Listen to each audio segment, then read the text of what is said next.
संजय राऊतांचा फडणवीसांवर घणाघात. म्हणाले, तुम्हाला भ्रष्टांची मते चालतात, त्यामुळे भ्रष्टाचाऱ्यांशी निकाल लावला असे बोलू नका. किरकोळ वादातून तिघांकडून एकाचा खून. नागपूरच्या अंबाझरी परिसरातील घटना.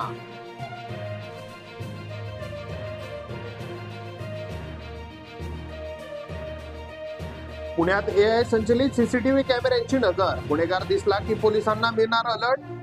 433 कोटींच्या निधीस मंजुरी. 4 वर्षांपासून गुंगारा देणारे अटकेत. खून करून झाले होते पसार. पुणे पोलिसांनी आवळल्या आरोपींच्या मुसक्या.